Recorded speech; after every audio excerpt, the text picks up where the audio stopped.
Je peux y aller? Bien. Voilà, bien, bonsoir à tout le monde. Nous revenons donc à notre évangile de Matthieu pour en faire une lecture hébraïque comme nous avons commencé à le faire. Et la dernière fois, nous nous étions arrêtés sur la question de l'adoration des mages. Mais avant de poursuivre ce que l'on appelle l'évangile de l'enfance, c'est-à-dire les 2 premiers chapitres de l'évangile de Matthieu, je vais revenir un petit peu sur la question des 2 généalogies, celle de Matthieu et celle de Luc, qui divergent. La dernière fois, ça n'avait pas toujours été très clair, donc je voudrais revenir un peu là-dessus. Et donc, j'ai revu un peu mes sources là. Et la première remarque que l'on fait concernant justement ces généalogies, surtout la généalogie de Matthieu, qui est composée donc de séries de 14 générations, parce que ça a la symbolique que nous avons vue. Certains se sont un petit peu étonnés qu'il y ait des chaînons qui manquent quand on compare cette généalogie avec les généalogies de l'Écriture. Mais en réalité, dans le judaïsme de l'époque, on se réservait le droit d'exclure des généalogies ceux qui avaient eu un comportement idolâtre. Et c'est ce que fait Matthieu, par exemple, justement, quand il supprime Joachim, qui avait brûlé les prophéties de Jérémie. Maintenant, en ce qui concerne les 2 généalogies, celle de Luc et celle de Matthieu, il faut savoir que Luc emploie, disons, adopte plus exactement une lignée secondaire de la descendance davidique.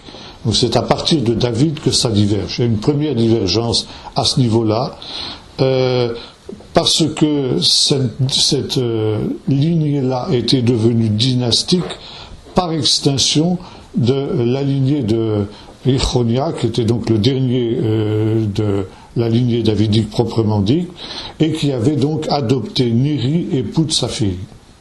Donc là, il y a déjà une divergence, parce que là, on a aussi déjà affaire à un mariage de type en relation avec le Lévira.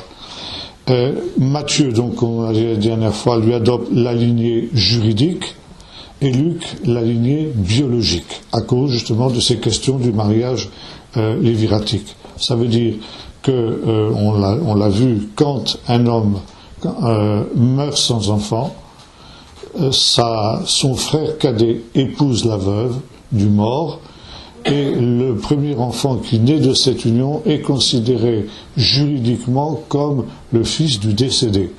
Si bien que l'héritage du décédé n'est pas accaparé par un autre clan ou par une autre tribu. Et c'est ce qui se passe à 2 reprises dans les généalogies justement de Jésus. Et notamment le dernier chaînon, où nous retrouvons 2 individus, Jacob et Joseph, et Élie. Donc Jacob est le père légal de Joseph, et Élie son père biologique, selon le témoignage que nous avons vu la dernière fois de Jules l'Africain. Ça veut dire que les 2 hommes ont épousé la même femme, ça veut dire que la femme de Jacob, Jacob est mort sans avoir d'enfant, et donc son frère, Élie, son frère cadet, a épousé cette femme, et le premier enfant qui est de cette union était Joseph. Par conséquent, on peut dire que d'une certaine manière, Joseph a 2 pères, un père juridique, Jacob, et un père biologique, qui est Élie. Donc voilà, ça c'était, je voulais faire cette mise au point pour que les choses soient claires. Je pense que maintenant, il n'y a plus de problème à ce niveau-là. Donc nous allons poursuivre ici cette étude de l'évangile de l'enfance, et à partir du verset 13 du chapitre 2, nous lisons: après leur départ, le départ des mages, un ange du Seigneur apparut en songe à Joseph et lui dit: lève-toi, prends le petit enfant et sa mère, fuis en Égypte et reste-y jusqu'à ce que je te parle, car Hérode va chercher le petit enfant pour le faire périr. Joseph se leva, prit de nuit le petit enfant et sa mère et se retira en Égypte. Il y resta jusqu'à la mort d'Hérode, afin que s'accomplisse ce que le Seigneur avait déclaré par le prophète: j'ai appelé mon fils hors d'Égypte. Quand Hérode se vit jouer par les mages, sa fureur fut extrême. Il envoya tuer tous les enfants de 2 ans et au-dessous qui étaient à Bethléem et dans son territoire, d'après l'époque qui s'était fait préciser par les mages. Ainsi s'accomplit ce qui avait été annoncé par le prophète Jérémie. Une voix s'est fait entendre à Rama, des pleurs, beaucoup de lamentations. C'est Rachel qui pleure ses enfants. Elle n'a pas voulu être consolée parce qu'ils ne sont plus. Donc ici, 2 pécharim que nous retrouvons dans la succession de ces 6 pécharim qui marquent l'évangile de l'enfance chez Matthieu. Pécher, je rappelle ce que nous avons dit, c'est une actualisation de la prophétie. Il s'agit de démontrer comment, aujourd'hui, des prophéties antiques sont en train de se réaliser. Et c'est surtout à Qumran qu'on trouve ce style littéraire. On prend un verset d'un prophète et on dit « ça, c'est ce qui concerne » et puis donc on explique ce qui s'est passé et on y voit une actualisation de la prophétie. Remarquons qu'un verset peut se prêter à différents pécharim à différentes époques. Donc ici, nous avons vu que le pécher précédent concernait l'adoration des mages et que donc Matthieu mêlait à la fois le pécher et le midrash. Alors le pécher, nous avons vu, c'est l'actualisation de la prophétie. Le midrash, eh bien, c'est de tirer des événements tels qu'ils se sont déroulés un enseignement spirituel, une leçon spirituelle. Il faut essayer de comprendre que les événements ne se produisent pas au hasard, c'est Dieu, c'est la main de Dieu qui conduit le déroulement des événements, et de telle manière qu'en dernier ressort, il faut essayer de comprendre ce que Dieu a voulu dire au travers des événements eux-mêmes. Les événements parlent par eux-mêmes, évidemment, il faut une certaine sagacité pour pouvoir discerner cette leçon de Dieu dans l'histoire, mais c'est justement le propre des hommes de Dieu, et c'était ainsi qu'agissaient les prophètes. Les prophètes essayaient de mettre en évidence, comme le dira le prophète Amos, le secret de Dieu dans l'histoire. Dieu ne fait rien, dira le Seigneur à Amos, sans avoir révélé son secret à ses serviteurs, les prophètes. Et c'est pourquoi l'historiographie biblique de l'Écriture est une historiographie prophétique, parce que au travers de cette succession d'événements qui sont des événements historiques que finalement un historien profane aurait pu aussi, disons, mentionner, mais l'historiographie biblique est une histoire sacrée parce que justement les prophètes sont capables de mettre en évidence, de discerner et de mettre en évidence le secret de Dieu caché dans l'histoire. Et si nous reprenons le cas de l'adoration des mages, nous avons vu que c'est l'accomplissement de la prophétie de Michée 5 sur Bethléem, mais aussi il est intéressant de noter que Matthieu est le seul des évangélistes à mentionner cette adoration des mages. Et Luc, notamment, dans son évangile de l'enfance, le seul qui est aussi un récit de l'enfance de Jésus, ne mentionne pas du tout cette adoration des mages. C'est très curieux que ce soit Matthieu qui le fasse, puisque nous l'avons vu, Matthieu est le plus juif de tous les évangélistes. Et là, il s'agit d'une adoration des païens qui précède finalement l'adoration du peuple d'Israël. Là, il nous faut justement essayer de comprendre le midrash de ce texte. Qu'est-ce que cet événement veut nous enseigner? Alors, il faut aussi comparer cet événement avec le reste de l'évangile de Matthieu, et en particulier avec la fin de l'évangile de Matthieu. Matthieu, donc, est un évangile juif, et il nous dépeint le ministère de Jésus se limitant au peuple d'Israël. Et lorsque on demandera à Jésus d'agir pour des non-juifs, Jésus répondra « Je n'ai été envoyé qu'aux brebis perdues de la maison d'Israël ». Donc le ministère de Jésus se concentre et se borne au peuple d'Israël exclusivement. il y a quelques rares exceptions où le Seigneur intervient en faveur des païens, le fameux centurion romain, la femme cananéenne, etc. Mais disons, ce sont des exceptions à ce qui est la règle que Jésus s'est fixée. Or, ce qui est intéressant, c'est que lorsque Jésus est ressuscité, la perspective change.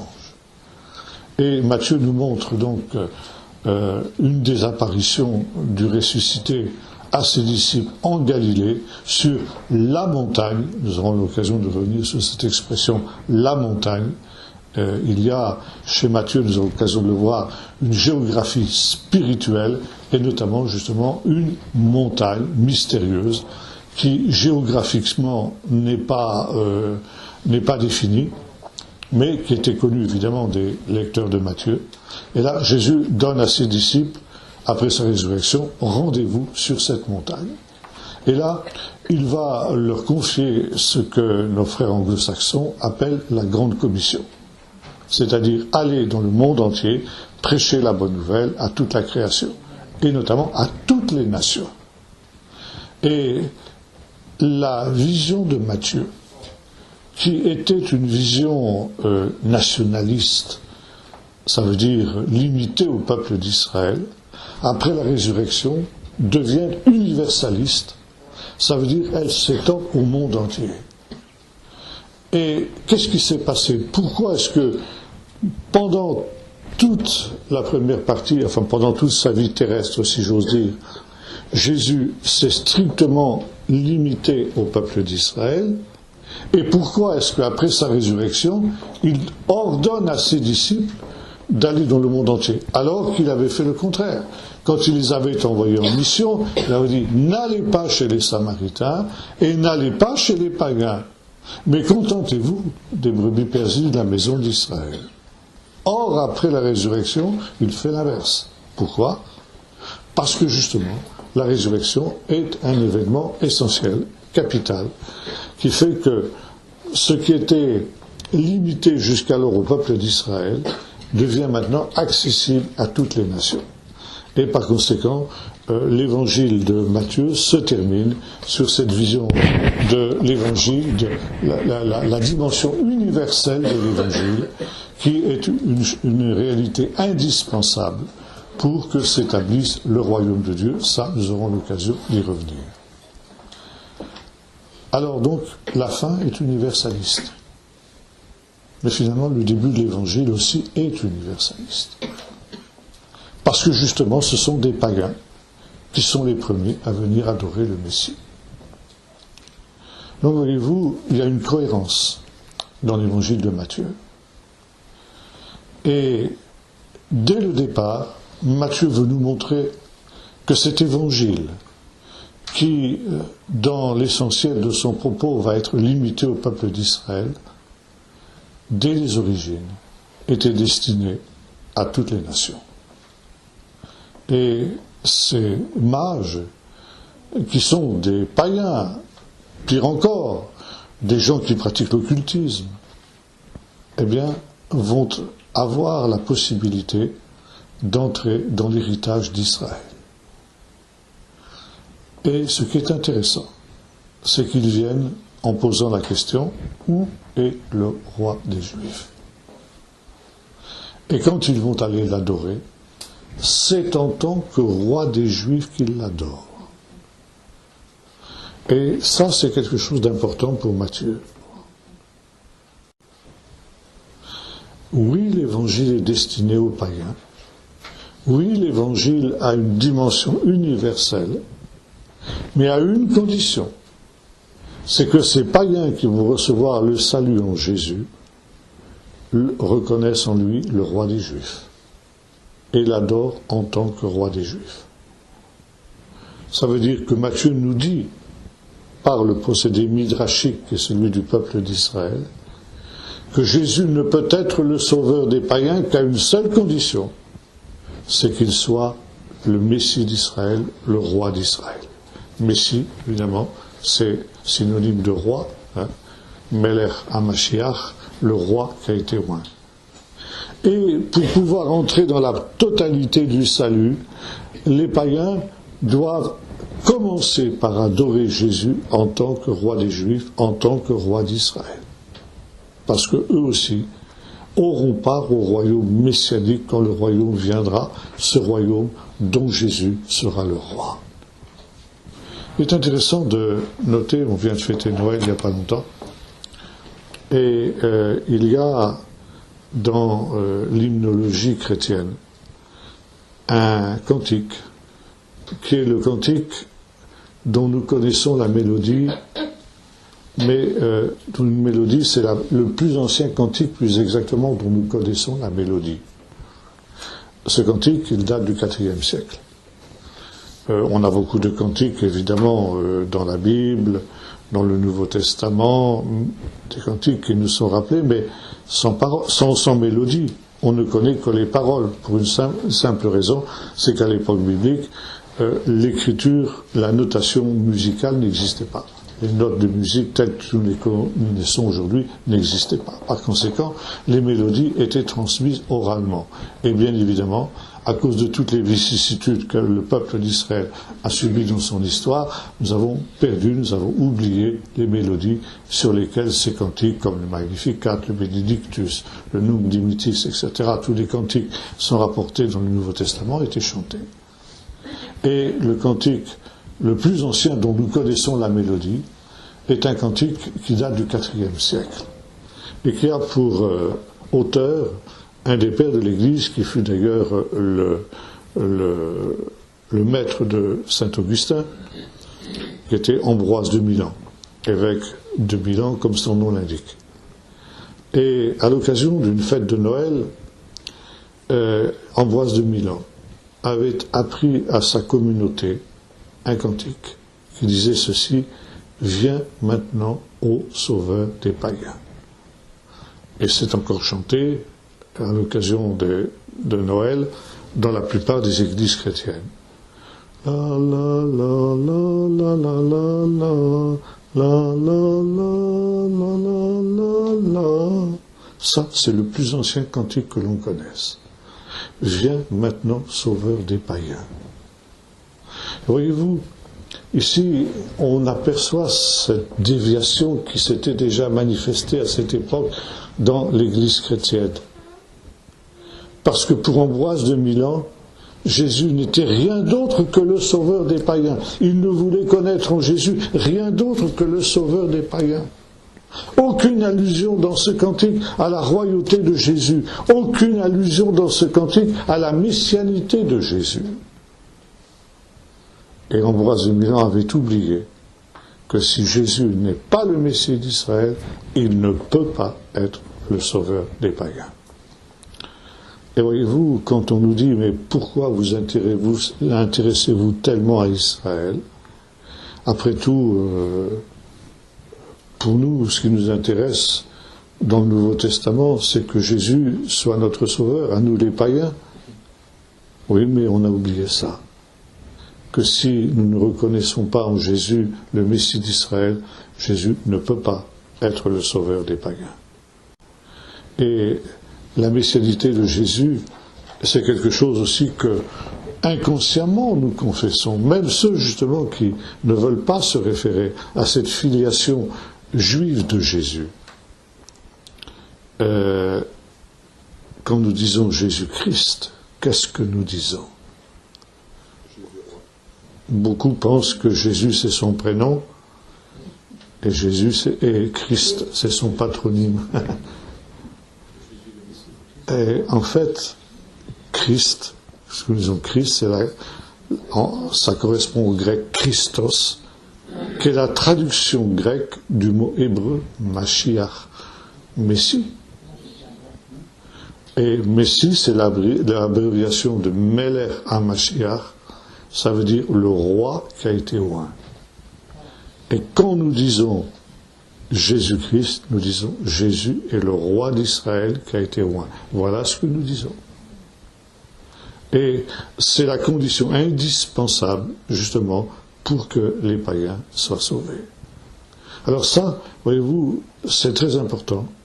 Et c'est la raison pour laquelle Matthieu met ça au début de son évangile, parce que justement, cette condition que les mages ont bien comprise, de venir d'abord adorer Jésus en tant que roi des Juifs, va permettre la grande commission qui se trouve à la fin de l'Évangile et qui va être cet appel aux apôtres de diffuser le message de l'Évangile parmi toutes les nations, pour que, au temps de la fin, quand Israël sera sauvé, il y ait des élus d'entre toutes les nations qui le soient avec Israël, qui entrent dans le royaume.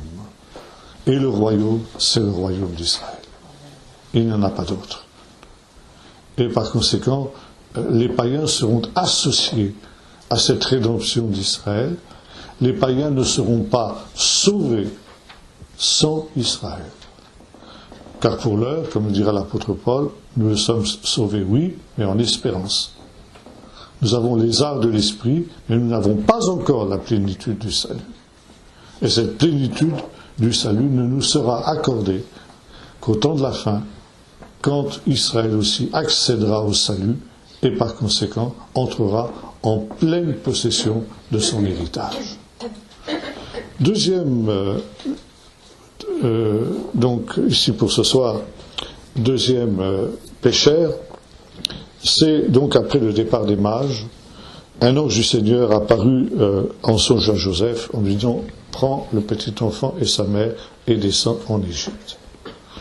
Et dans les deux pécharim que nous avons lus tout à l'heure, donc ici la fuite en Égypte d'une part et le massacre des enfants de Bethléem, le massacre des innocents comme on l'appelle, il y a deux thèmes qui s'entrelacent. D'abord, disons, il y a référence à l'histoire de Moïse. L'Égypte, évidemment, c'est là que Moïse est né, on le sait. On a vu qu'il y a un parallèle déjà qui est fait par Matthieu dans le péché précédent, justement celui qui concerne les mages, entre Hérode et Pharaon. Hérode, pour Matthieu, est une sorte de nouveau Pharaon qui va agir comme l'avait fait le Pharaon autrefois, chercher à faire périr le libérateur. Pour Pharaon, le libérateur était Moïse, qu'il s'agissait de faire disparaître. Pour Hérode, le libérateur, est Jésus, qu'il s'agit également, dans les mêmes conditions, de faire disparaître. Et les deux libérateurs, le premier Moïse et le dernier Jésus, vont être sauvés de la même manière, par une intervention de Dieu, par un miracle de Dieu. Et donc Jésus, lui, va être sauvé par une intervention d'un ange qui va révéler à Joseph ce que Hérode prépare, et par la fuite en Égypte.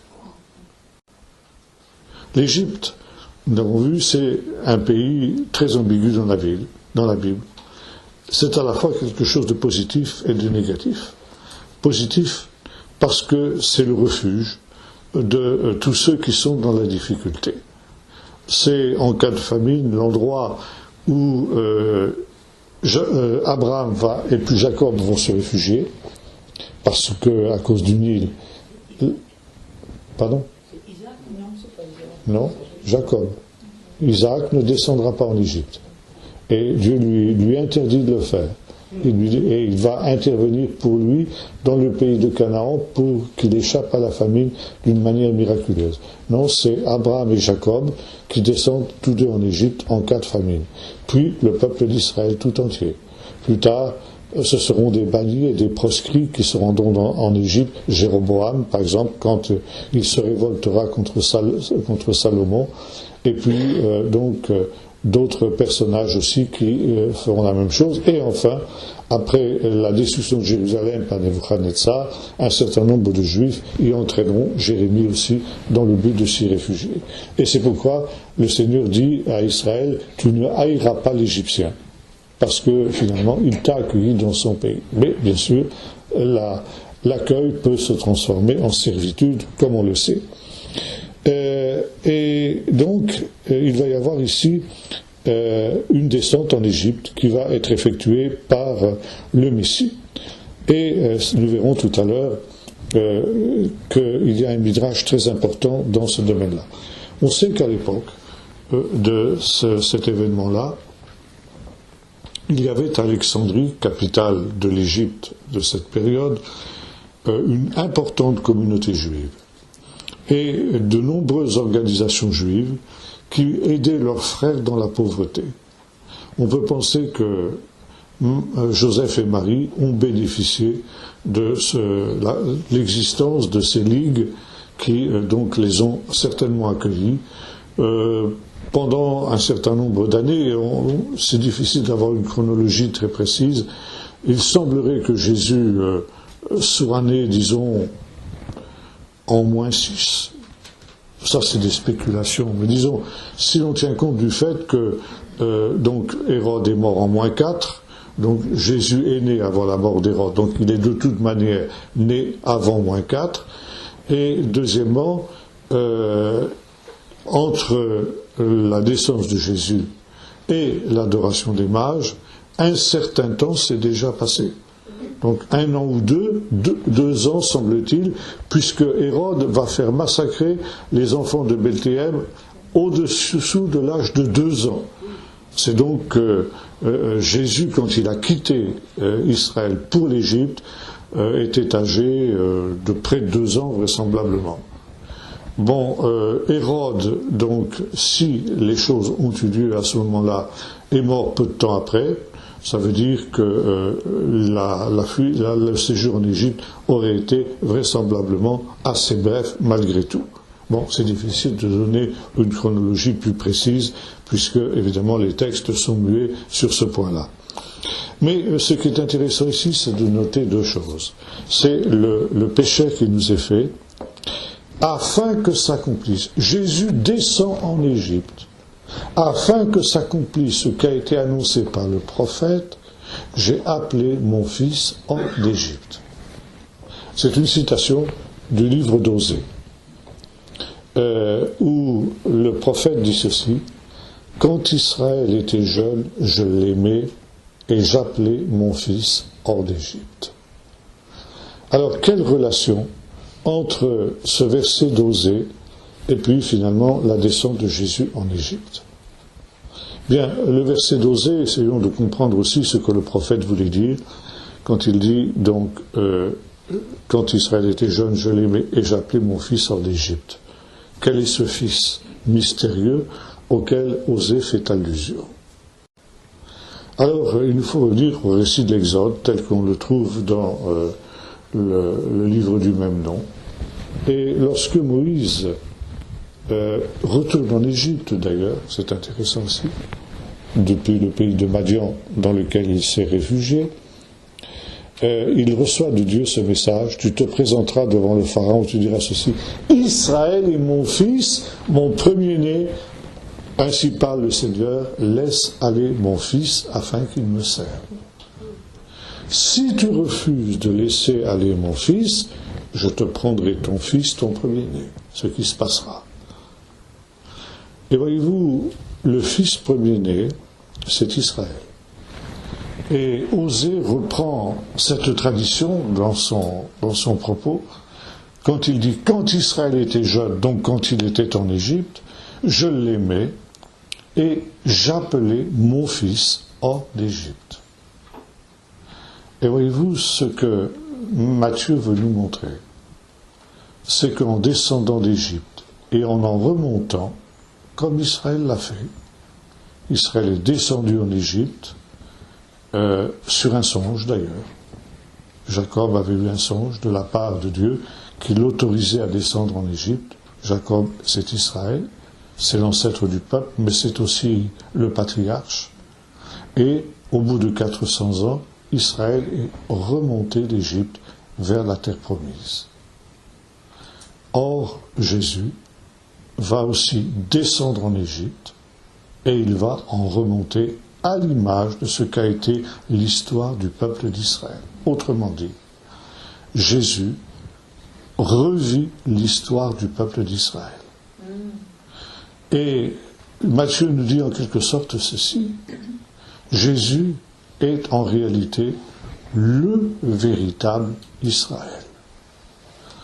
il est le fils aîné, le premier-né, comme Israël était le premier-né quand il a été appelé hors d'Égypte. Mais bien sûr, Israël n'était fils premier-né qu'au sens figuré, tandis que Jésus est le fils premier-né au sens plein du terme. Il est véritablement le Fils de Dieu, puisque né miraculeusement du Saint-Esprit, conçu par le Saint-Esprit dans le sein de la Vierge Marie. Donc Jésus non seulement revit l'histoire de son peuple, mais il est le véritable Israël. Et à nouveau, Matthieu nous rend conscient et renforce cette idée qui avait déjà été celle du pécheur précédent, comme nous l'avons vu. Jésus, il existe une solidarité complète entre Jésus et son peuple. On ne peut pas séparer Jésus de son peuple. Et le ministère de Jésus, la vocation de Jésus, ne s'explique qu'en fonction de l'histoire du peuple d'Israël. Et c'est la raison pour laquelle le ministère de Jésus, tel qu'il nous est rapporté dans les évangiles, et en particulier dans l'évangile de Matthieu, est tout entier centré justement sur Israël.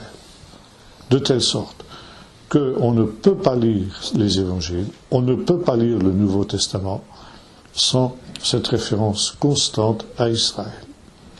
Et il y a une dimension ici qui souvent échappe aux chrétiens, c'est que vous ne trouverez nulle part dans les évangiles la mention de l'Église, à 2 reprises seulement chez Matthieu. Mais vous trouverez par contre de nombreuses références au peuple d'Israël, de nombreuses références au peuple juif. Et ce qui est extraordinaire, c'est de considérer qu'en 2000 ans de christianisme, l'Église des païens a réussi ce tour de force de lire le Nouveau Testament comme s'il n'y était jamais question d'Israël. Et encore aujourd'hui, beaucoup de chrétiens s'imaginent qu'il n'est question d'Israël que dans l'Ancien Testament. Et un pasteur me disait il y a très longtemps, Israël c'est l'Ancien Testament, l'Église c'est le Nouveau Testament. Cherchez encore une fois dans les évangiles les endroits où vous trouvez la mention de l'Église, 2 fois seulement.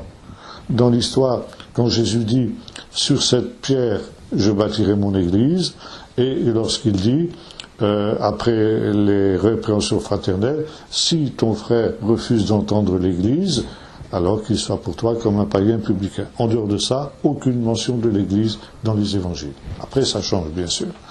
Mais, disons, jusque-là, tout est entièrement centré sur Israël. Et on fait ce tour de force de lire l'Évangile comme si Israël n'existait pas. Et bien entendu, on ne peut pas dire que dans les Évangiles, quand il est question d'Israël et des Juifs, c'est l'Église. Dans les Épîtres, on a fait ce tour de force. C'est ce qu'on appelle la théologie de la substitution. Quand il est question d'Israël, c'est de l'Église qu'il s'agit. Bon, on verra ce qu'on a à dire à ce sujet-là. Mais pour les Évangiles, c'est absolument impossible. Et donc, Jésus est le nouvel Israël, le véritable Israël. Jésus est celui qui revit les expériences de son peuple et qui, par conséquent, est parfaitement solidaire de l'histoire de son peuple. Deuxième dimension midrashique, notamment dans l'histoire du massacre des innocents, il nous est dit « afin que s'accomplisse ce qui a été écrit par le prophète », c'est-à-dire par le prophète Jérémie cette fois-ci, une voix s'est fait entendre à Rama, des pleurs, beaucoup de lamentations. Rachel perd ses enfants, elle n'a pas à être consolée par ceux qui ne sont plus. Et là, donc, c'est le texte de Jérémie 31 que l'on connaît, et qui, donc, évoque ce massacre qui a eu lieu donc après la prise de Jérusalem par Nebuchadnezzar, et qui est aussi le moment de la déportation du peuple d'Israël en Babylonie, cette fois-ci. Rama, dans les sources de l'époque, était le lieu où les exilés étaient rassemblés avant de prendre le départ pour la Babylonie. Et là, donc, Matthieu va nous présenter autre chose, un autre midrash. Il nous a présenté Jésus comme le nouvel Israël. Il nous présente maintenant Jésus comme le nouveau Moïse.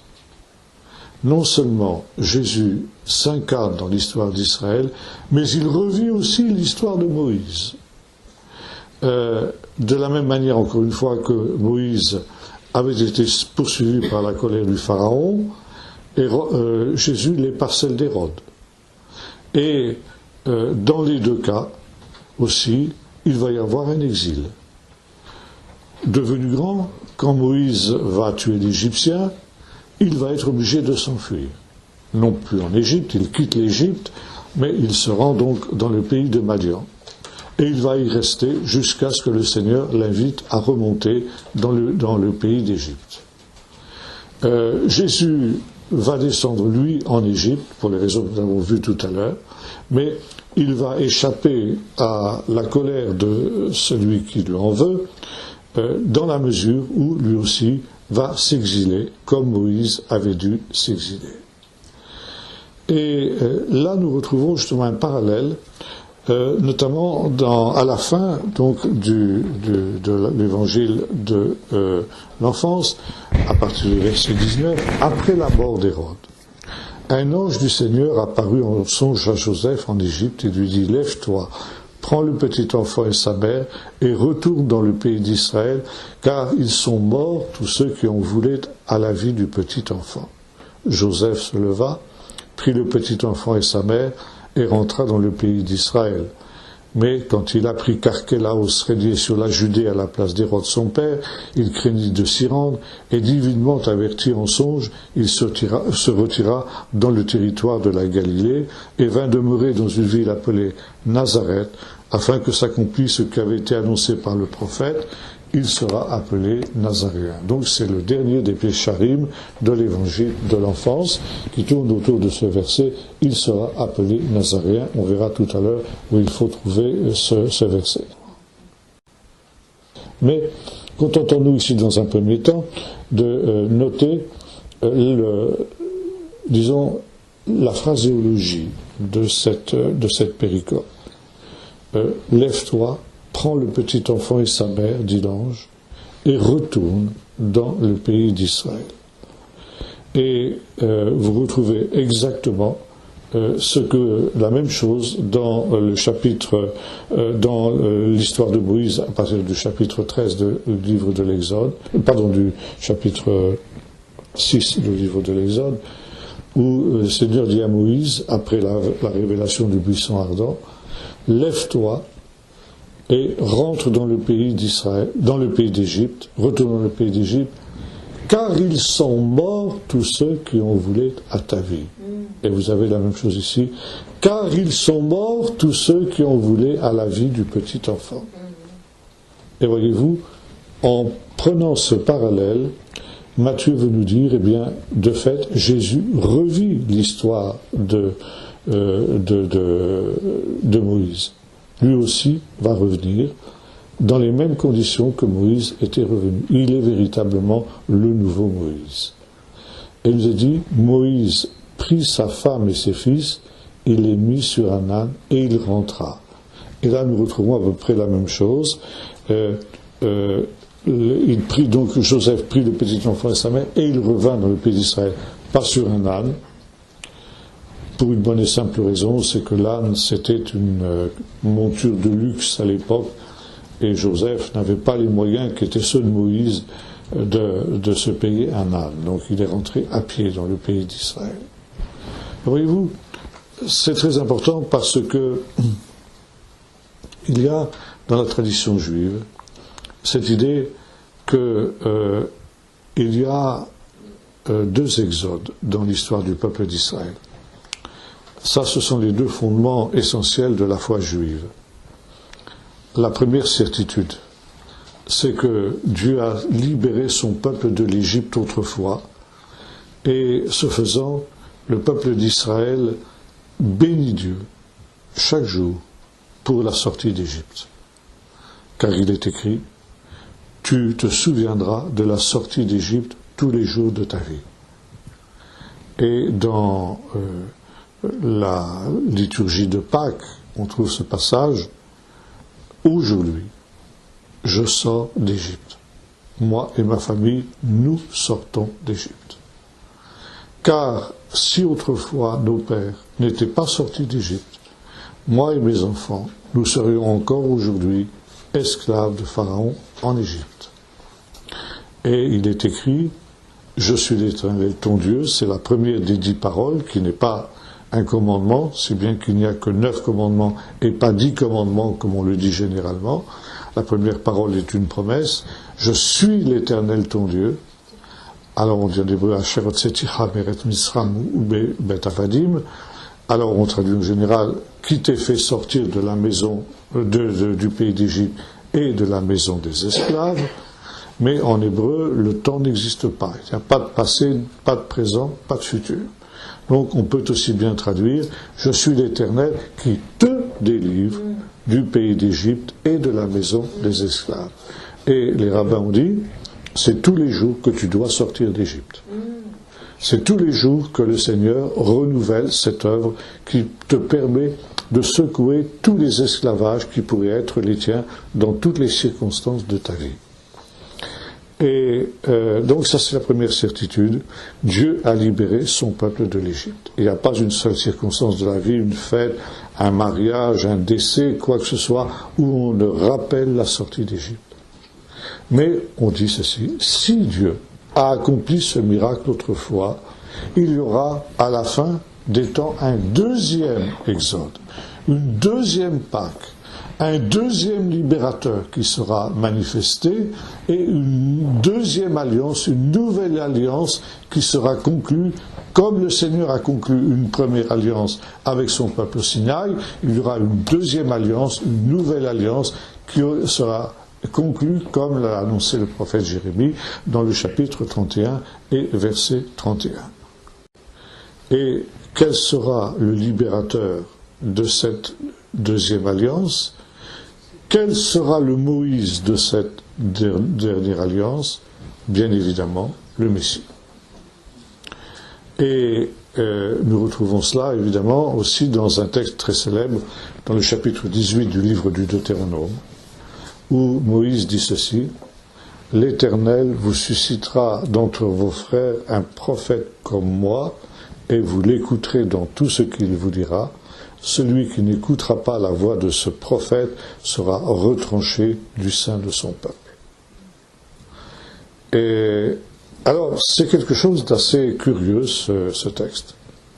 Parce qu'à la fin du livre du Deutéronome, chapitre 32, il est dit ceci, « Il ne parut plus de prophète comme Moïse. » Et l'on considère dans la tradition juive que Moïse est le plus grand des prophètes, et que tous les prophètes qui sont venus après lui, Ésaïe, Jérémie, Ézéchiel et les autres, sont des prophètes de moindre envergure que Moïse. Alors, s'il ne parut plus de prophète que Moïse, comment Moïse annonce-t-il un prophète qui sera comme lui? Alors justement, l'explication est celle-ci. Entre Moïse et le Messie, il ne paraîtra plus de prophète aussi grand que Moïse. Mais le dernier prophète qui sera manifesté, lui, non seulement aura l'envergure et la stature de Moïse, mais même il sera plus grand que Moïse. Ainsi qu'il est écrit, et là c'est intéressant, un texte de Qumran reprend Ésaïe 53. 53, donc que l'on a appelé dans la tradition chrétienne l'évangile selon Ésaïe, et que les Juifs ont mis de côté à cause de l'usage qu'en faisaient les chrétiens on ne le lit pas quand on fait la lecture du livre d'Ésaïe, on saute le chapitre 53, et quand on est obligé de le commenter, on déclare que le serviteur, ça n'est pas le Messie, mais le serviteur, c'est Israël. Israël qui souffre pour le péché des nations. Bon, c'est pas la peine d'entrer dans ce type d'exégèse-là, mais il est intéressant de noter qu'à l'époque de Jésus, on ne considérait pas qu'Israël était le serviteur d'Ésaïe 53, mais que c'était bel et bien le Messie. Et ce texte nous dit ceci. Il est écrit, verset 1er, voici mon serviteur s'élèvera, il s'élèvera bien haut. À 3 reprises, il est dit que le serviteur s'élèvera. Quand nous lisons, nous, ces textes, le fait que, à 3 reprises, il soit question de l'élévation du Messie, du serviteur, ça ne nous empêche pas de dormir. Un juif, oui. Et le juif va se poser la question, pourquoi Dieu, pourquoi le Saint-Esprit a-t-il éprouvé le besoin par 3 fois de rappeler que le serviteur s'élèvera? Et la réponse est celle-ci, parce que le Messie, qui est le serviteur, s'élèvera plus haut que tout ce qu'Israël a produit de mieux. Qu'est-ce qu'Israël a produit de mieux? Quel est, dans l'histoire d'Israël, le plus grand homme d'Israël? D'abord, c'est Abraham. Ça commence par Abraham. Par conséquent, le Messie s'élèvera plus haut qu'Abraham. Quel est ensuite celui qui est pratiquement l'équivalent d'Abraham? C'est ce que tu viens de dire, Moïse. Donc, le Messie s'élèvera au-dessus de Moïse. Non seulement il sera comme Moïse, mais il sera plus grand que Moïse. Et puis ensuite, 3e point, qu'est-ce qu'il peut y avoir de plus grand que Abraham et Moïse? Non. Alors, Jésus, ils ne le connaissent pas, ils ne le connaissaient pas à cette époque-là. Ici, on est, disons, dans les toutes dernières décennies avant la naissance de Jésus. Non, pas David. Il faut chercher dans le ciel. Sur la terre, il n'y a plus rien. Non, pas Dieu. Les anges. Donc, le Messie, nous est-il dit, s'élèvera au-dessus d'Abraham, au-dessus de Moïse et au-dessus des anges. Je ne sais pas si ça vous rappelle quelque chose. Exactement. Nous retrouvons exactement cela dans l'Épître aux Hébreux. C'est le plan même de l'Épître aux Hébreux. L'Épître aux Hébreux commence par nous expliquer dans le chapitre 1er que Jésus est supérieur aux anges. Deuxièmement, qu'il est supérieur à Moïse.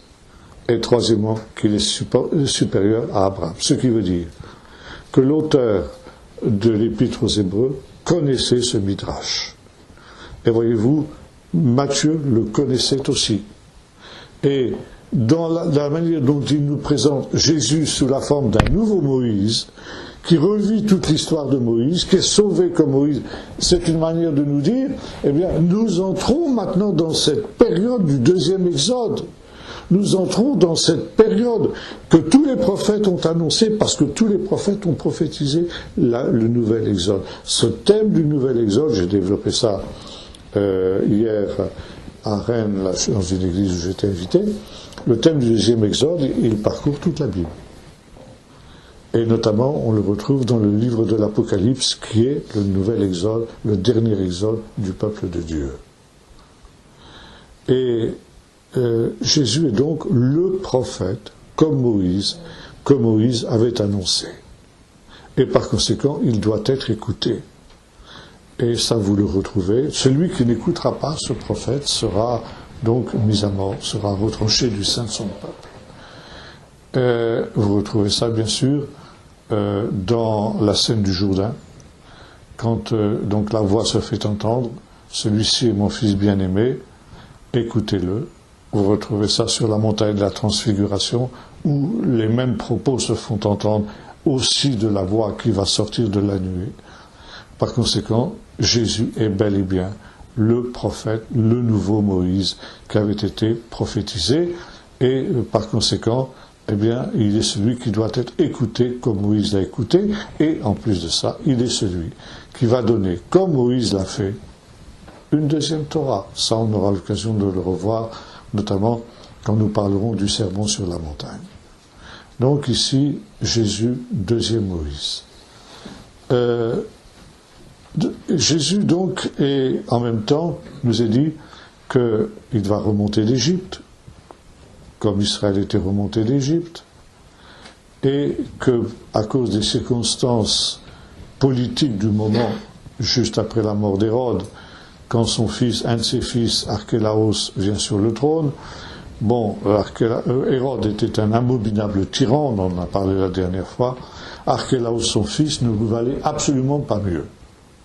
Et dès les premiers temps de son règne, il s'est mis tout le peuple d'Israël à dos en installant des images dans le temple. Or, il est écrit, tu ne feras pas d'image. Ça a provoqué une émeute terrible au sein du peuple juif, qui a voulu décrocher de force ces images que le roi avait fait afficher, et il s'en est résulté un massacre. Et une délégation juive est allée à Rome vers l'empereur Auguste, lui disant on ne supporte pas ce bonhomme-là. Il faut absolument, il est pire que son père, donc il faut absolument l'éliminer. Et c'est ainsi que les Romains ont pris l'administration directe de la province de Judée par un gouverneur qui avait rang de préfet. Et donc, Archélaos était sur le trône de son père, et Joseph, avec raison, se disait, tel père, tel fils, c'est peut-être pas tellement le moment de retourner à Bethléem. Bethléem, où nous avons vu, il avait finalement acquis une maison, puisque les mages vont trouver Jésus non pas dans la crèche de Bethléem que l'on a l'habitude de voir dans la représentation de nos crèches qui sont contestées actuellement, où on voit d'un côté les bergers et de l'autre côté les mages. Bon, c'est deux adorations à deux moments différents, et donc dans deux lieux entièrement différents. Ça fait partie aussi de deux images d'Épinal qui ne sont pas justes historiquement. Donc il avait une maison, il avait acquis une maison, Joseph, à Bethléem. Peut-être qu'il avait hérité de ses ancêtres, on ne sait pas, mais il a préféré donc se rendre à Nazareth. Nazareth, d'où il était originaire, lui et sa femme, et cela arriva, nous dit Matthieu, afin que s'accomplisse ce qui avait été annoncé par le prophète, il sera appelé Nazaréen. Alors, qu'est-ce que c'est que ce verset étonnant? Eh bien, c'est tout simplement un texte que nous trouvons dans le chapitre 11 du livre du prophète Isaïe au verset 1er. Il nous dit ceci, Vayitse netzer mishore shishai. Comment est-ce qu'on peut dire? Netzer, c'est, oui, un rejeton, un surgeon, etc., jaillira du tronc d'Ishaï, et le rejeton de ses racines fructifiera.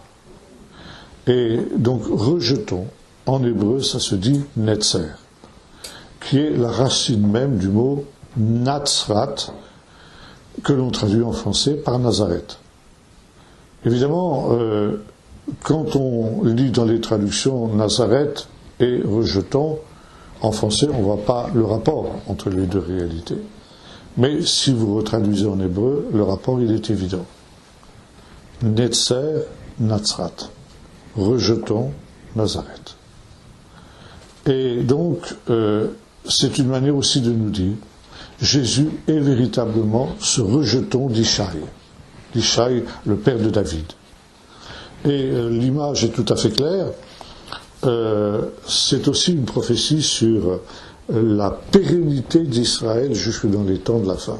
Et là, c'est un autre midrash que nous retrouvons aussi. Le rejeton en question, c'est évidemment le rejeton d'un olivier. Pourquoi? Pour une bonne et simple raison.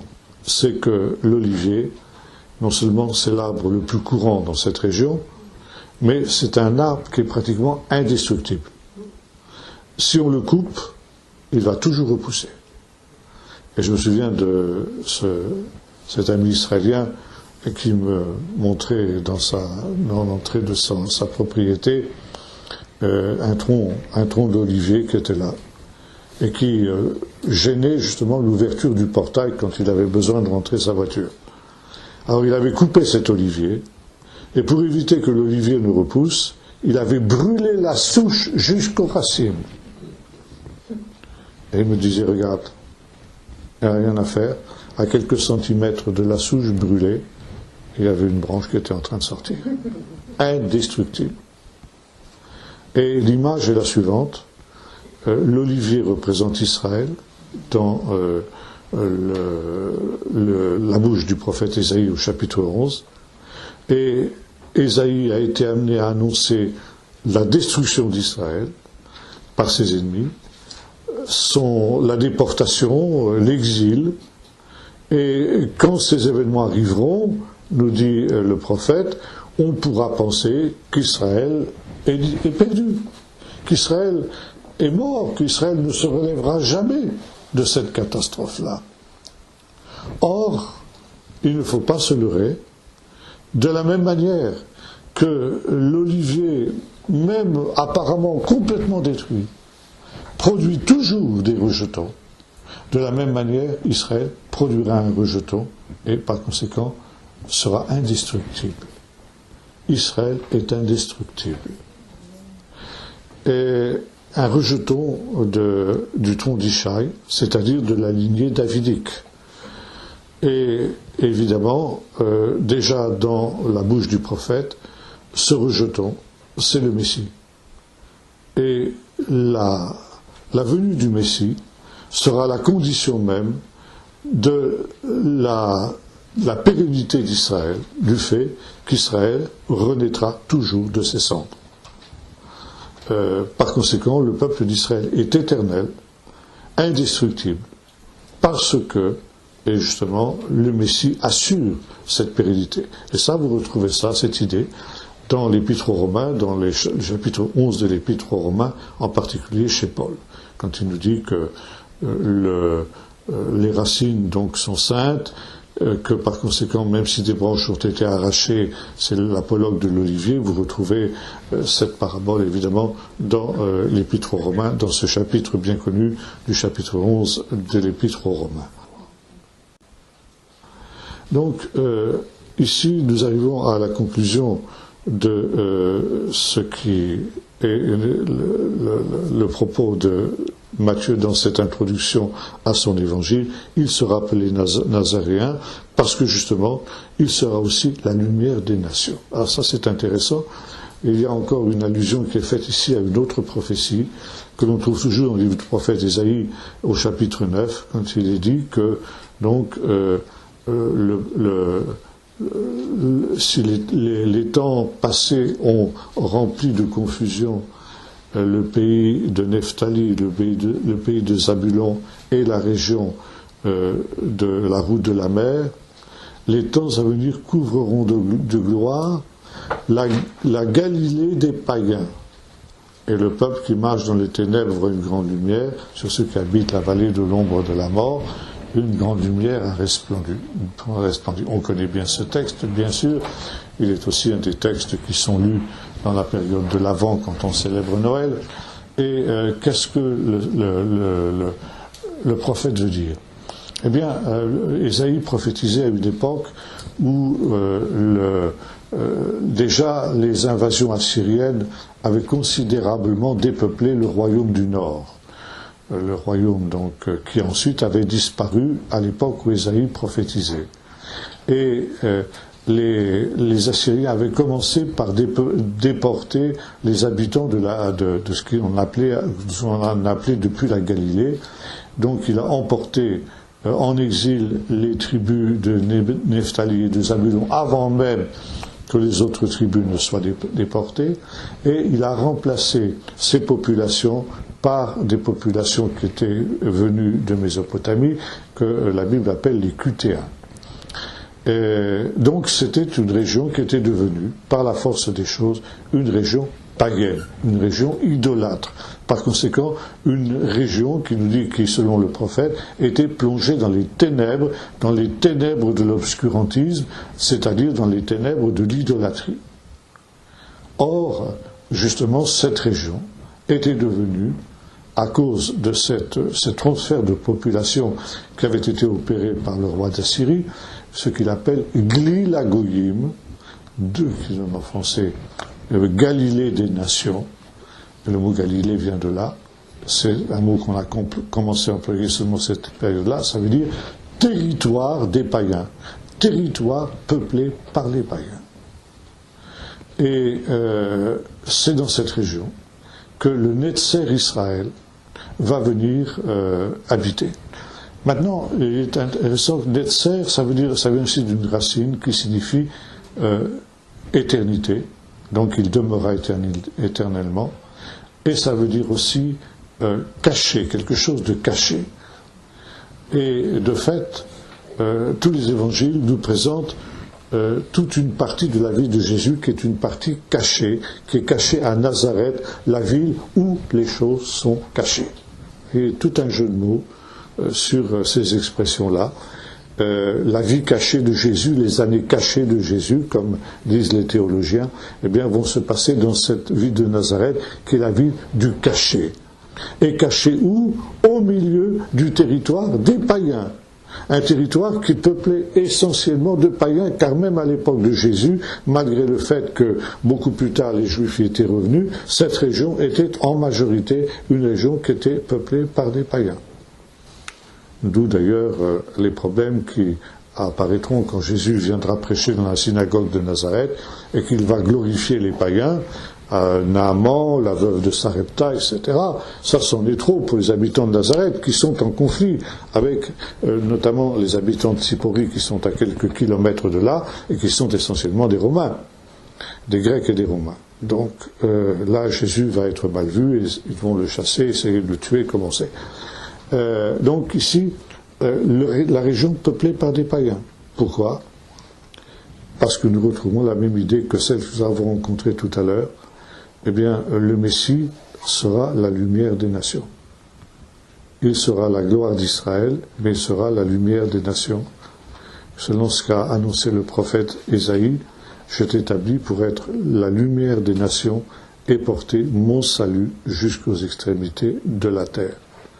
Et c'est pourquoi les années obscures de Jésus vont se passer à Nazareth, l'endroit où les choses sont cachées et qui est l'endroit aussi de l'humilité vécue au quotidien. Donc nous concluons maintenant sur ce qui est le but de Matthieu, et dès le départ de son évangile, en quelque sorte, Matthieu nous pose une question fondamentale. Qui est Jésus? Voilà, tout est là. De la réponse à cette question va dépendre le salut ou la perdition de tous les lecteurs. Qui dites-vous que je suis? Dira Jésus beaucoup plus tard à ses disciples. Et il y a une seule réponse bonne, c'est tu es le Messie, le Fils du Dieu vivant. Donc, qui est Jésus? C'est la question qui parcourt tout l'Évangile et qui est la question centrale de l'Évangile lui-même. Premièrement, nous avons vu qui est Jésus. Il est le véritable Israël, celui qui revit l'histoire de son peuple. Deuxièmement, il est le second Moïse. Et ça, c'est très intéressant parce que cette idée que Jésus est le second Moïse, le prophète comme Moïse l'avait annoncé, elle se retrouve dans tout l'évangile de Matthieu. Matthieu nous présente Jésus comme étant ce second Moïse qui va accomplir le deuxième exode qui avait été annoncé par les prophètes. Par contre, Luc nous présentera Jésus comme le deuxième Élie. La perspective est un petit peu différente. Elle n'est pas opposée, mais elle est complémentaire.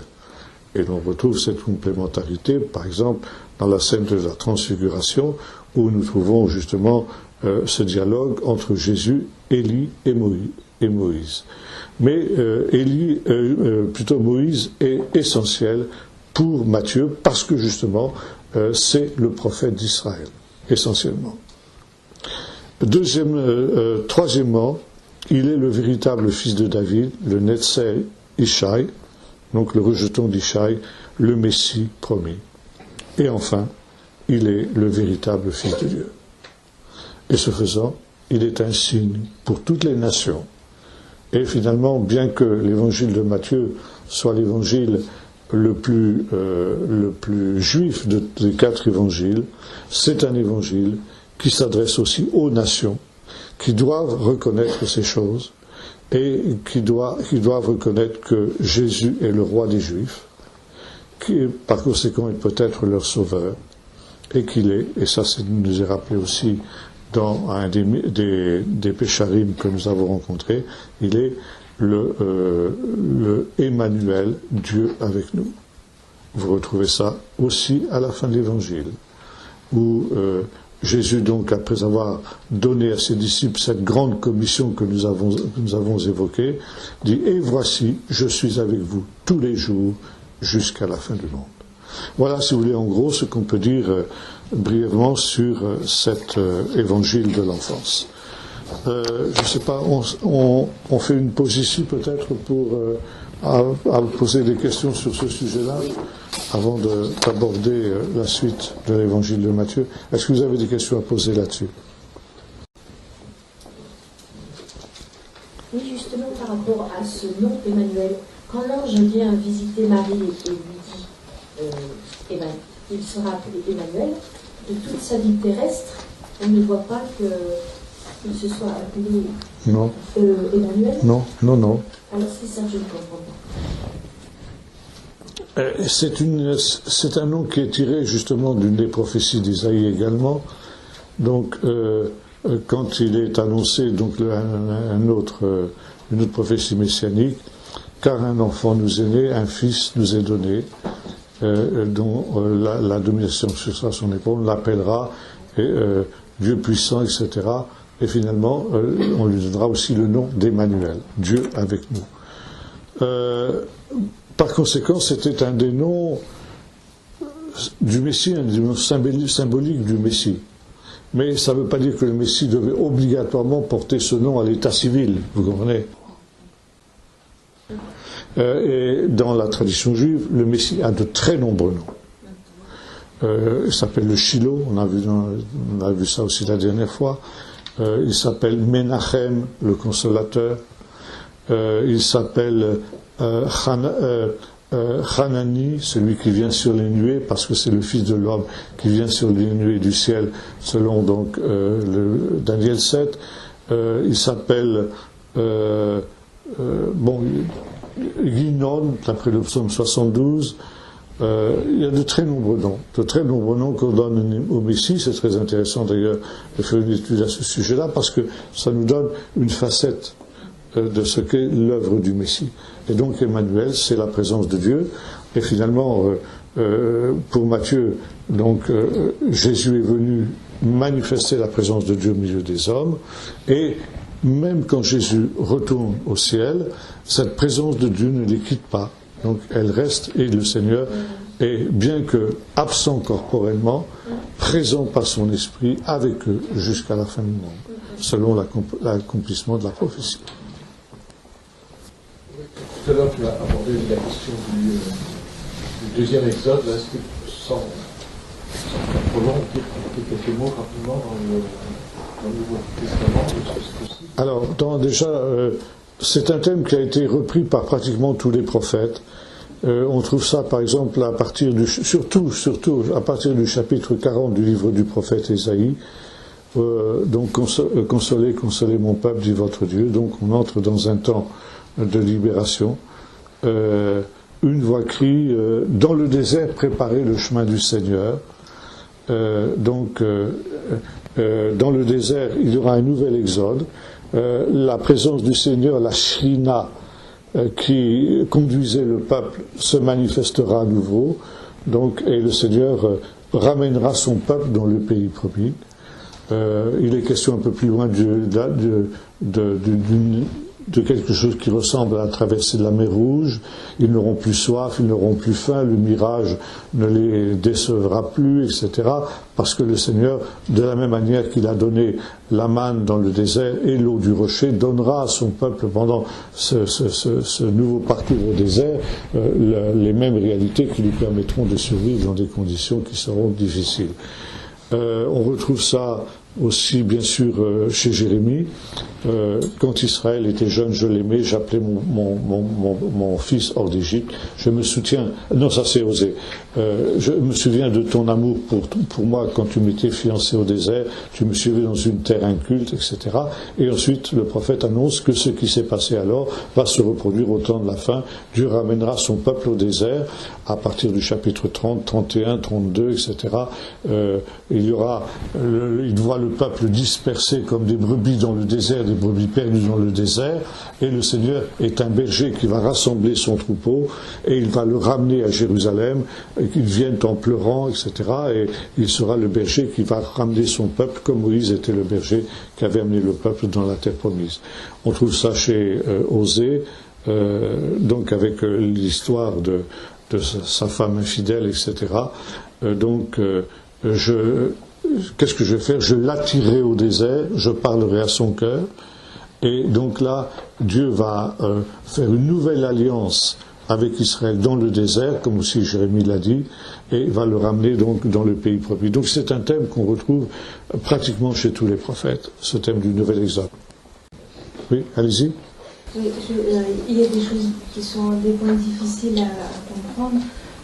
Vous avez dit le Seigneur est venu pour les brebis perdues d'Israël pendant tout le temps qu'il était donc en Israël. Mais qu'en est-il de Jésus à la croix? Qu'en est-il de sa crucifixion? Parce que le Seigneur a été crucifié pour tous les hommes. Bien sûr. Mais c'est justement, on trouve cette universalité dès le départ de l'évangile de Matthieu. Et justement, vous mentionnez la croix, et c'est très intéressant, parce que à la croix, il y avait au-dessus de la croix ce qu'on appelle le titulum, c'est-à-dire le motif de la condamnation. Et quel était le titulum? Jésus de Nazareth, roi des Juifs. Et cette expression était en 3 langues, nous est-il dit.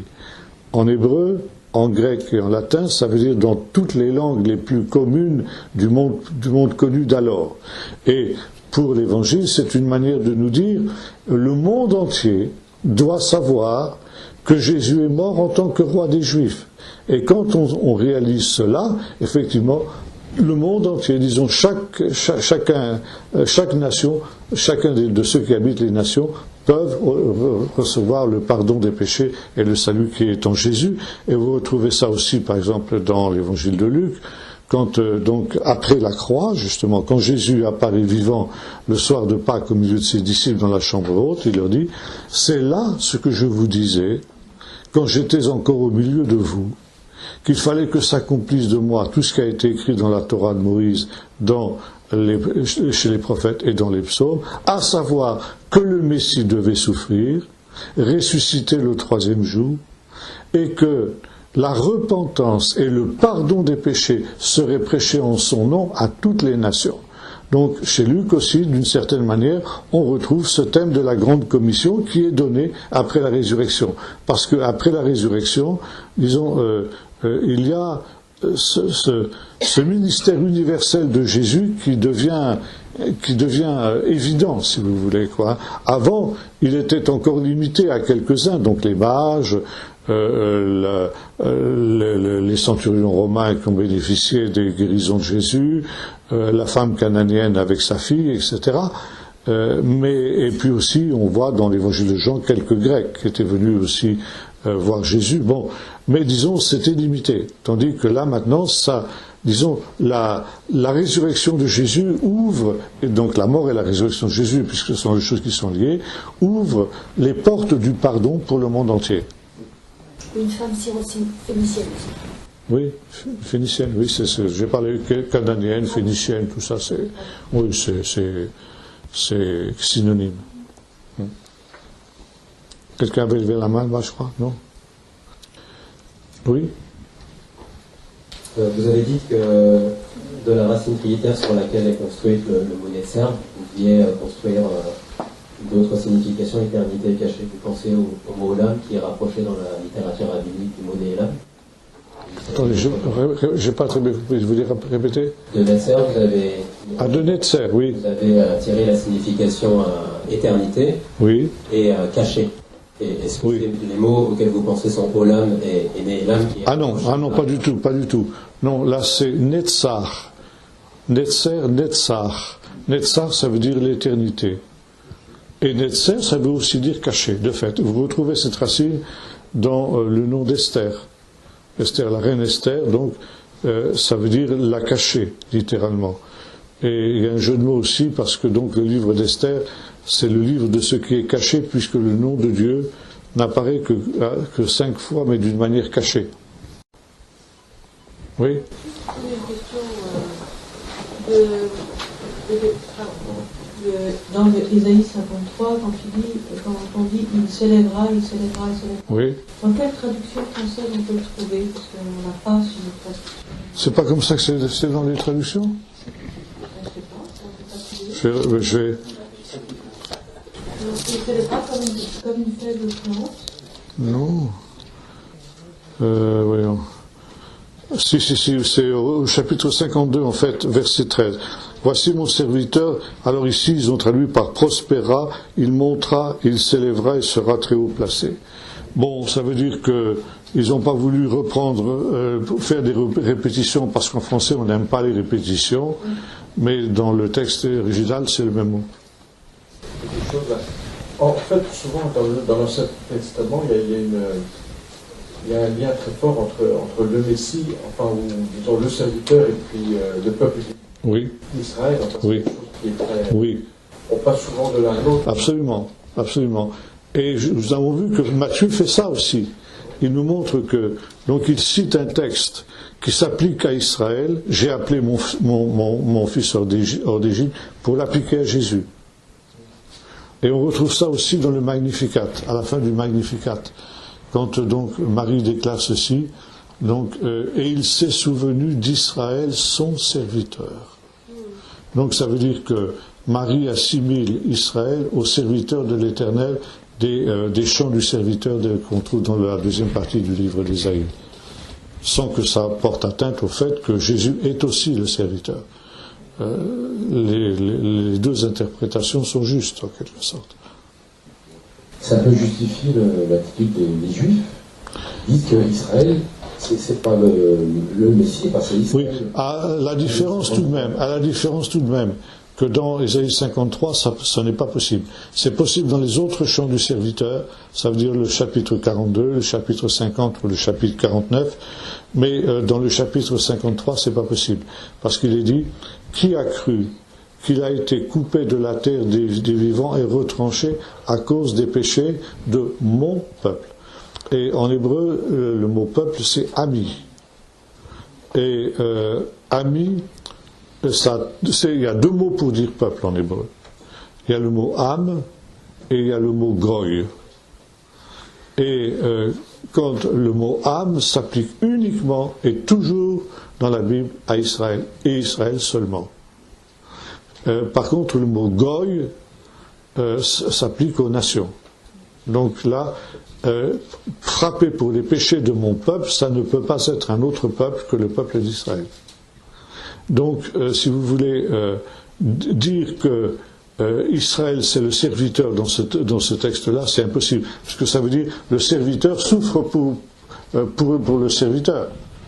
Ça annule complètement, si vous voulez, le sens du texte lui-même, quoi. Oui, moi je voudrais revenir sur le troisième s'élèvera pour les anges. Oui. J'ai du mal à comprendre comment on passe des hommes historiques de juifs, aux anges. Pour moi, c'est pas du tout le même domaine. Non, mais... Et le Messie, il est homme, il est sur la terre, donc comment les sages sont arrivés à cette notion de il s'élèvera au-dessus des anges? Il y a un texte qui est cité dans l'Épître aux Hébreux qui répond à cette question. Auquel des anges a-t-il jamais été dit, tu es mon fils, je t'ai engendré aujourd'hui? Donc il cite le psaume. Et c'est une manière de montrer aussi que on ne peut pas trouver quelque chose de plus grand que le Messie, ni sur la terre, ni dans le ciel. Vous voyez?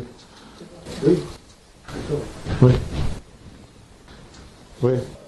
Et finalement, est-ce qu'on ne peut pas dire, en parlant de Jésus en tant que fils, que le fils, c'est au final le synonyme de ressuscité, puisque Paul nous dit dans son discours à Antioche de Pisidie que je vous annonce une bonne nouvelle, Dieu a pleinement accompli les promesses faites à nos pères en ressuscitant Jésus-Christ, selon qu'il est écrit dans le psaume 2, aujourd'hui tu es mon fils, je t'engendre. Il établit une espèce d'équivalence, c'est qu'il est fils au titre de la résurrection. Fils ne dit rien d'autre que de le ressusciter. Je pense que ça va beaucoup plus loin que ça. Et je pense que quand le Nouveau Testament applique ce texte du psaume à Jésus, ils entendent d'abord et avant tout la naissance virginale. La naissance virginale qui est essentielle, parce que si Jésus n'est pas né d'une vierge, donc s'il n'est pas fils de Dieu au sens plein du terme, au sens biologique du terme, il ne peut pas être non plus le sauveur des nations. Et quand bien même serait-il ressuscité, ça ne changeait rien. Et il y avait dans les premiers siècles de l'Église une théorie justement qui prétendait ça, que Jésus n'est devenu fils de Dieu qu'à la résurrection. On appelle ça l'hérésie adoptianiste. Donc Jésus a été adopté, il était un simple homme qui par sa résurrection a été adopté comme fils de Dieu.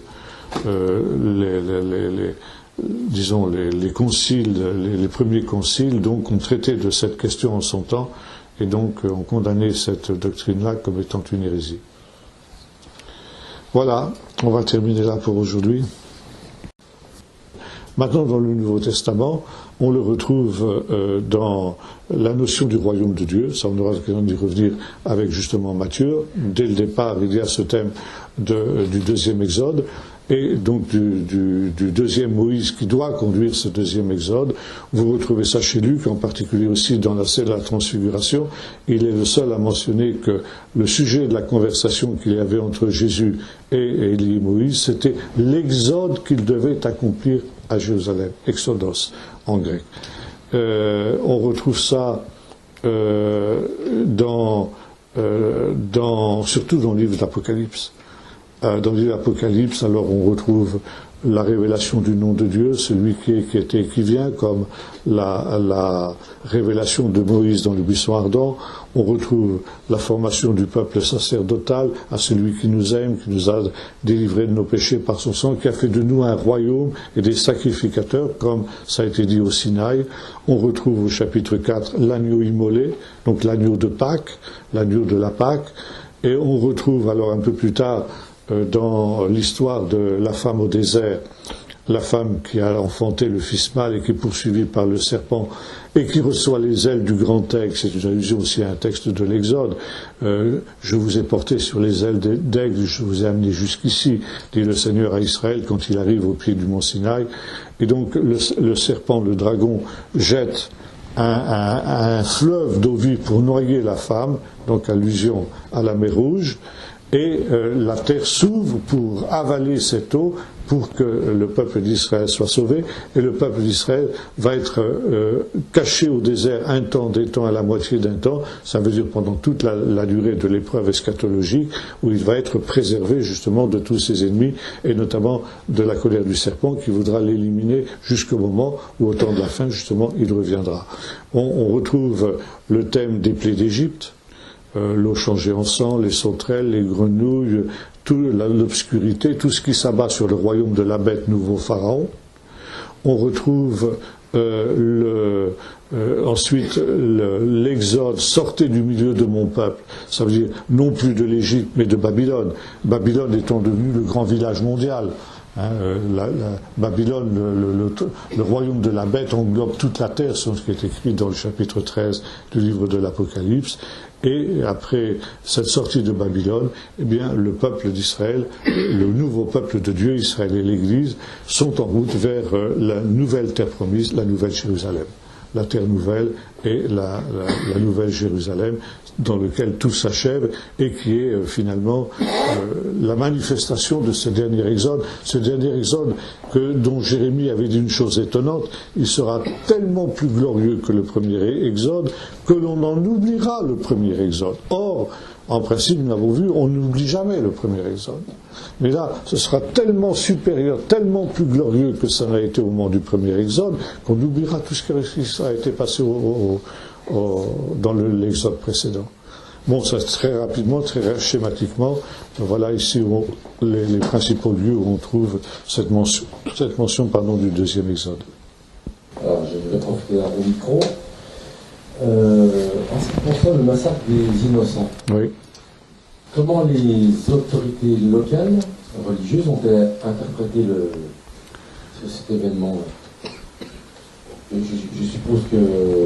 Vous savez, Hérode était un tyran abominable et les massacres étaient fréquents chez lui. Et Bethléem était une petite ville, bon, les environs aussi. Ça n'a pas été des milliers et des milliers de massacrés. Ça a été quelques dizaines, quelques centaines maximum. Bon, par rapport au massacre pratiquement permanent qui était à cette époque-là dans le pays d'Israël, c'était finalement peu de choses, et je pense que dans l'ensemble, ça a dû passer plus ou moins inaperçu. Mais pour vous donner une idée de ce que les choses avaient pu être, l'historien Flavius Joseph nous raconte que lorsque Hérode a senti sa mort prochaine, il a donné des instructions pour que dès qu'il aurait rendu le dernier soupir, on massacre un enfant dans chaque famille d'Israël, pour que le jour de ses obsèques, il n'y ait pas des réjouissances mais des larmes. Ça vous donne l'envergure du bonhomme.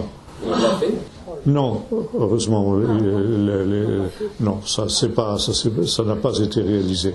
Mais voilà, c'est ce qu'il avait pensé. Ah oui, donc c'était... Ouais. Oui, allez-y.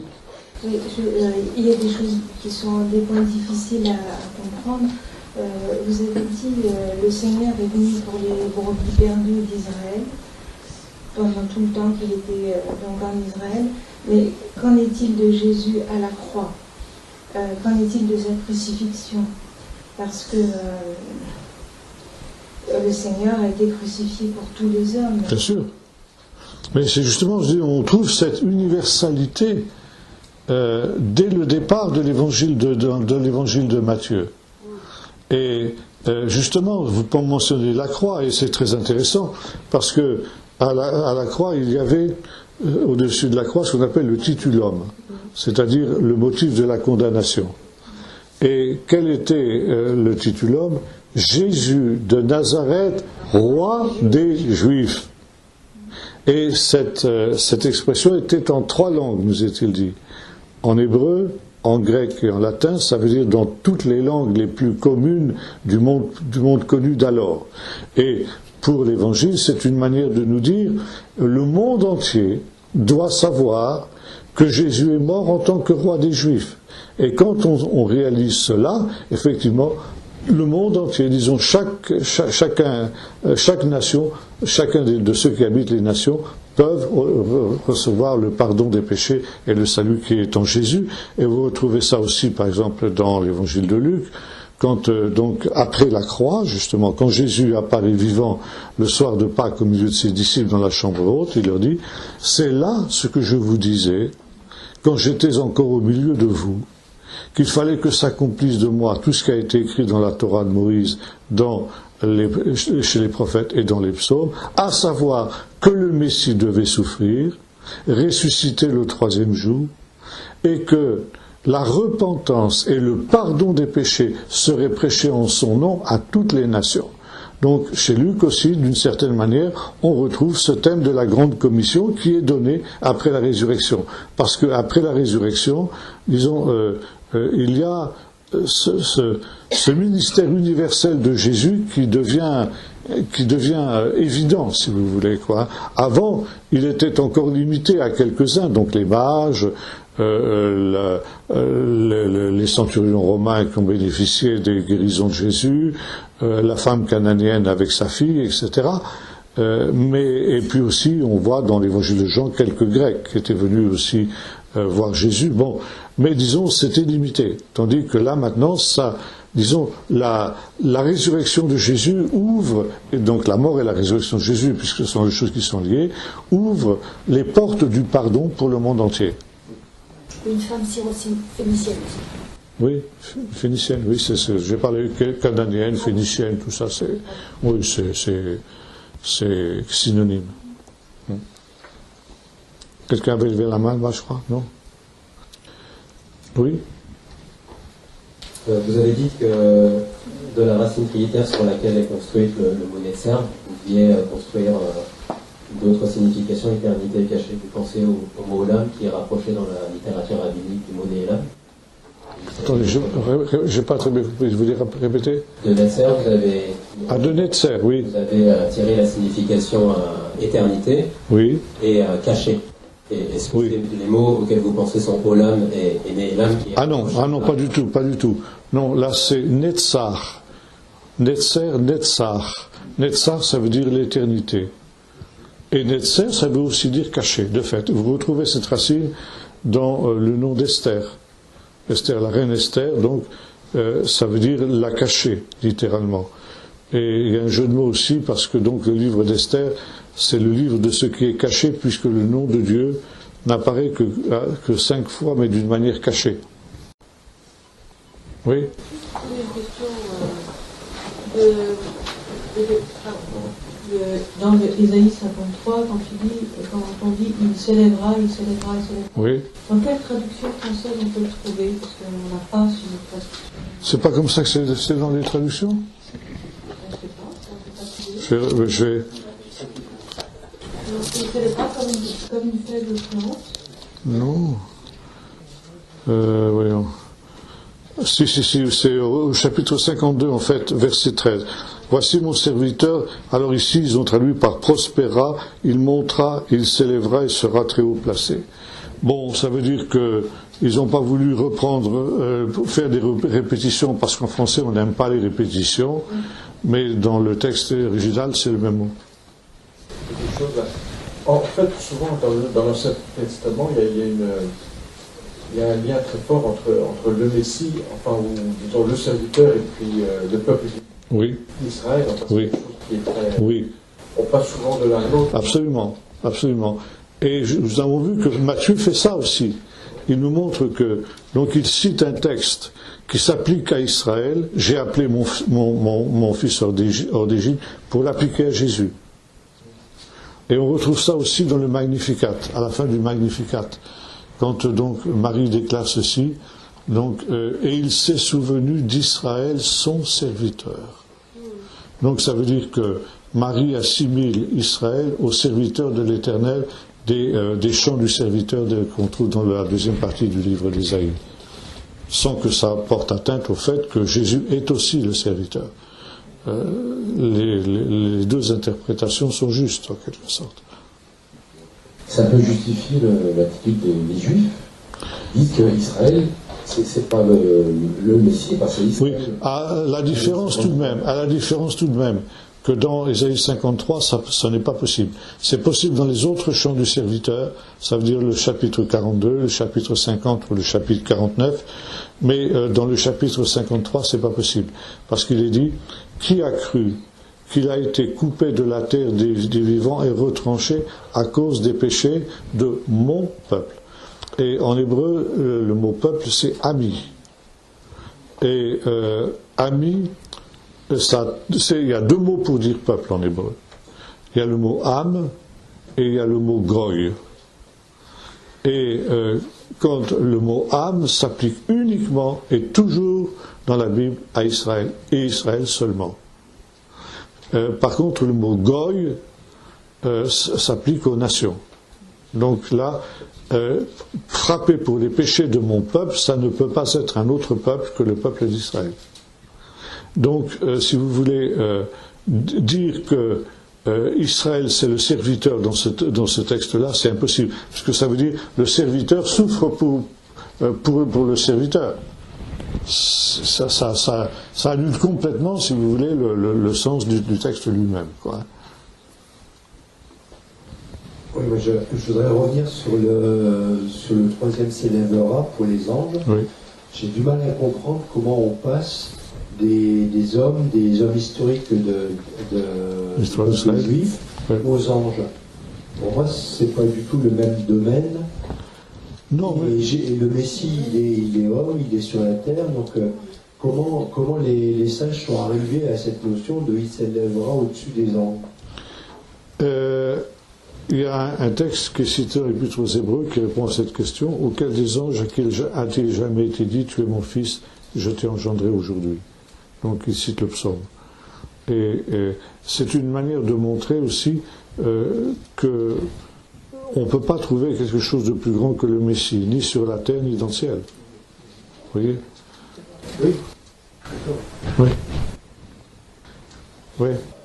Et finalement, est-ce qu'on ne peut pas dire, en parlant de Jésus en tant que Fils, c'est au final le synonyme de ressuscité, puisque Paul nous dit dans son discours à Antioche de Pisidie que je vous annonce une bonne nouvelle, Dieu a pleinement accompli les promesses faites à nos pères en ressuscitant Jésus-Christ, selon qu'il est écrit dans le psaume 2, aujourd'hui tu es mon fils, je t'engendre. Il établit une espèce d'équivalence, c'est qu'il est fils au titre de la résurrection. Fils ne dit rien d'autre que de le ressusciter. Je pense que ça va beaucoup plus loin que ça. Et je pense que quand le Nouveau Testament applique ce texte du psaume à Jésus, ils entendent d'abord et avant tout la naissance virginale. La naissance virginale qui est essentielle, parce que si Jésus n'est pas né d'une vierge, donc s'il n'est pas fils de Dieu au sens plein du terme, au sens biologique du terme, il ne peut pas être non plus le sauveur des nations. Et quand bien même serait-il ressuscité, ça ne changeait rien. Et il y avait dans les premiers siècles de l'Église une théorie justement qui prétendait ça, que Jésus n'est devenu fils de Dieu qu'à la résurrection. On appelle ça l'hérésie adoptionniste. Donc Jésus a été adopté, il était un simple homme qui par sa résurrection a été adopté comme fils de Dieu. Les conciles, les premiers conciles donc ont traité de cette question en son temps et donc ont condamné cette doctrine-là comme étant une hérésie. Voilà, on va terminer là pour aujourd'hui.